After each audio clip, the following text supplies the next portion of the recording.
Throughout time, people across the world told each other tales of how they came to be, of heroes and monsters, romance and tragedy, death and rebirth. Mythology helped shape the ancient world, explaining the unexplainable. This is Mythology Unleashed.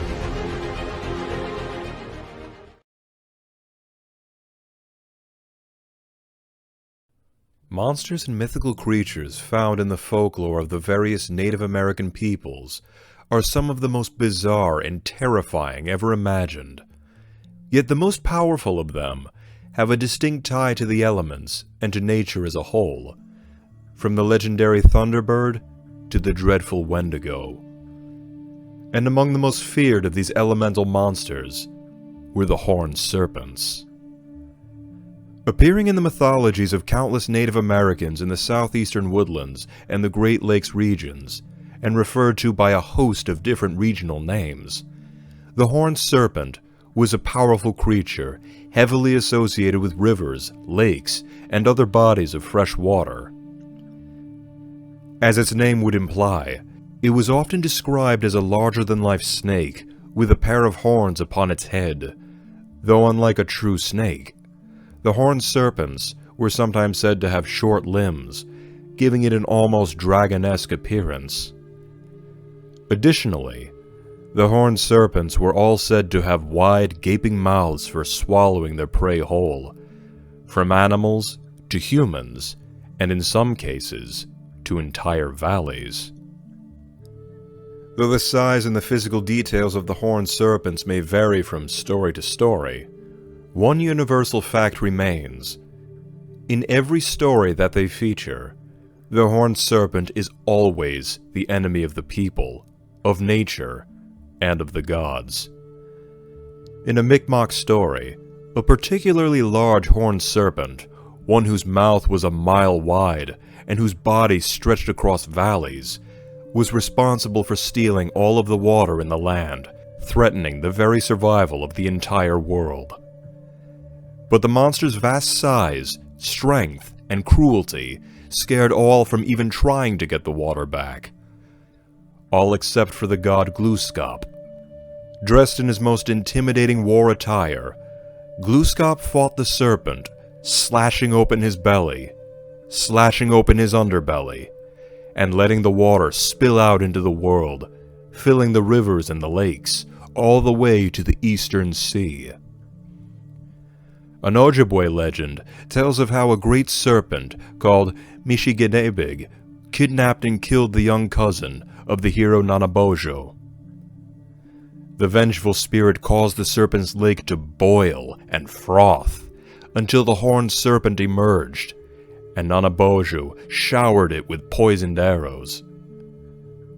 Near death, the serpent caused its lake to swell and swell until the waters angrily flooded the land as a last-ditch effort to kill Nanabojo.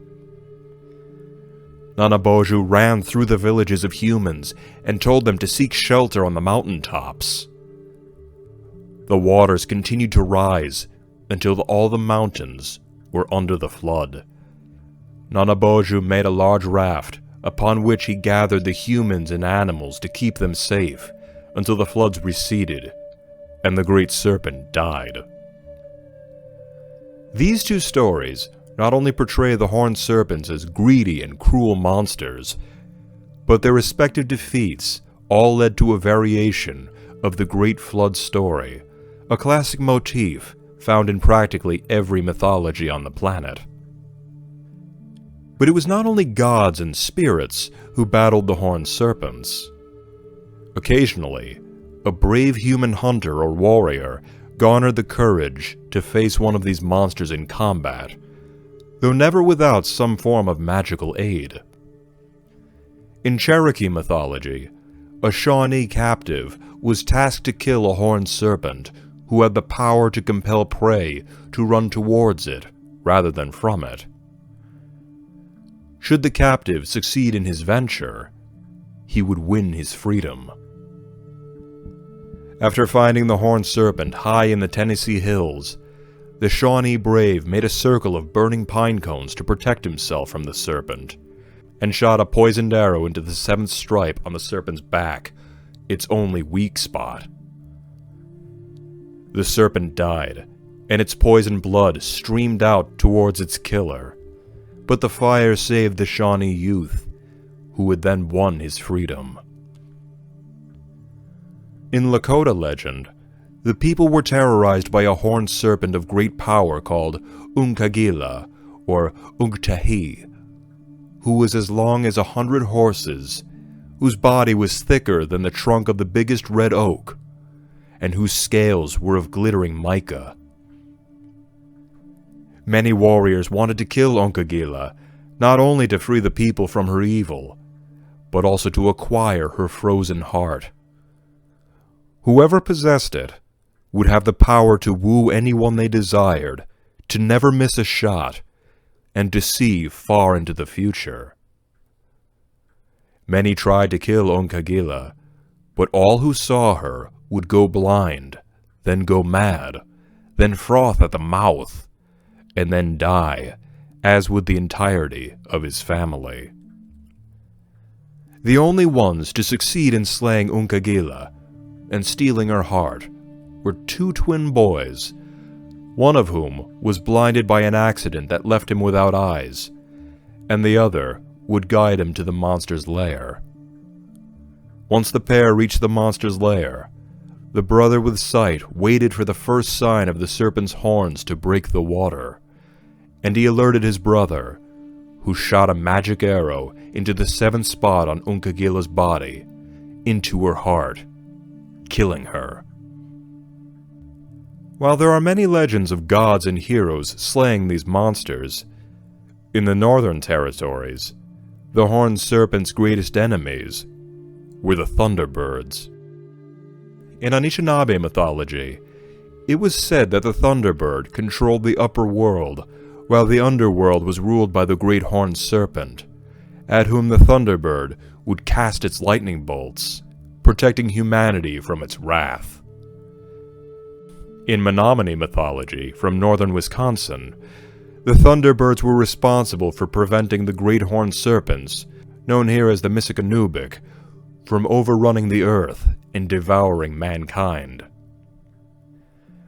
According to Lakota legend, the great Thunderbird Wakinyantanka came into conflict with the water spirit Unkagila before her defeat at the hands of the Hunter twins, when she and her followers, the Unktahila, sought to drown all humans. Terrified, the people retreated to the highest hill, and they prayed for help.